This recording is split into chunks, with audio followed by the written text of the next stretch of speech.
players like Eddie Robinson and Jake Gaither and Willie Jeffries. But, guys, we've seen a lot of social activism this year for social justice, equal rights, better policing. And, Jeff, you spent a good part of this year traveling the country, talking to people, to police officers, community activists, players and coaches. What about this kind of groundswell and social activism from players kind of becoming the next link in the chain of players who've done this before them? Well, one person I talked to was Dr. Harry Edwards, noted Cal Berkeley professor and civil activist and the architect of the 1968 Olympic protest by Tommy Smith and John Carlos. He said we're moving into an era where social activism by athletes is going to be bigger than it's ever been before. More athletes are recognizing their power, their voice, their responsibility to speak out on issues, because there's so many things happening, not just police brutality, but just immigration. You talk about race relations. You talk about all these things that in the past, guys who are making a ton of money did not feel compelled to talk up because they were sacrificing endorsements or their image. Now guys understand that, hey, we have to say something because we have the platform.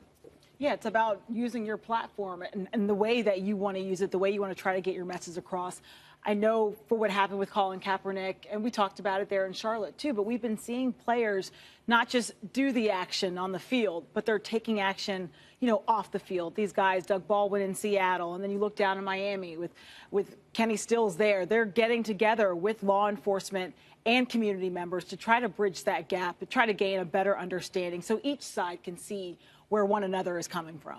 Yeah, and it started as a cry for social justice that Colin Kaepernick had a very specific issue, and now we're seeing players saying they don't want to go to the White House from the Patriots. Devin McCourty saying, I don't feel accepted by this administration. And, a lot of Americans are feeling these things, and more than at any time since the 60s and 70s, we're now seeing athletes wanting to speak out and use their platform. And you mentioned Dr. Edwards at Cal in the 80s. I took his class and got to do a thesis with him. And I can still remember him. Of course, Dr. Edwards was the architect of the famous Black Glove Salute, the '68 Mexico City Olympics as a young man.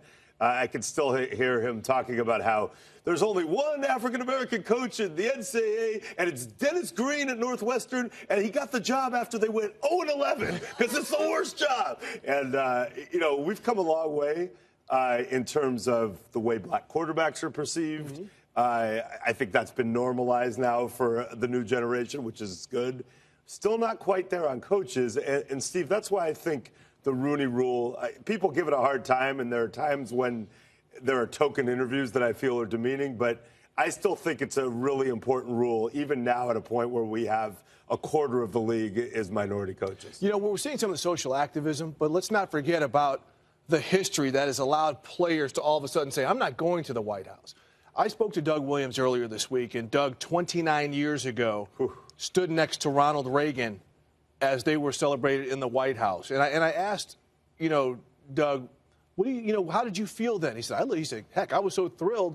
I leaned over to President Reagan and said, boy, this is a long way from Zachary, Louisiana. So this is a situation, where there has been progress. And you see some of these guys do certain things. But this is where NFL 360 is about to turn to NFL 100 right here. Okay? Okay. All right.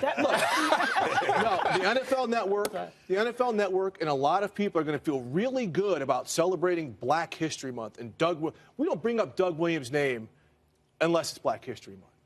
Doug Williams, in the second quarter of Super Bowl 22, threw for 4 touchdowns and almost 300 yards. And put that in comparison to what Tom Brady just did in that great fourth quarter of this great Super Bowl. Doug Williams' numbers are better. When's the last time in any Super Bowl promo we have ever seen Doug Williams as one of the greatest performers in Super Bowl history? And it meant so much because you'd heard all this garbage about African-American quarterbacks for so long, and so many of them had been forced to switch positions. Doug Williams was the quarterback at Tampa. He got so maligned. At one point, they said we should send him to Iran because he's the only person who could overthrow the Ayatollah. And Doug Williams, in that moment, down early against John Elway and the Broncos, had a quarter for the ages and a game for the ages. And the point you're making is well taken, because I think it's hard when you're not within the black community to understand what those moments mean to the black community. To see Tony Dungy hired, to see Dennis Green run the Minnesota Vikings, to see But Right. again, Black history and Doug Williams and Shaq Harris and those guys,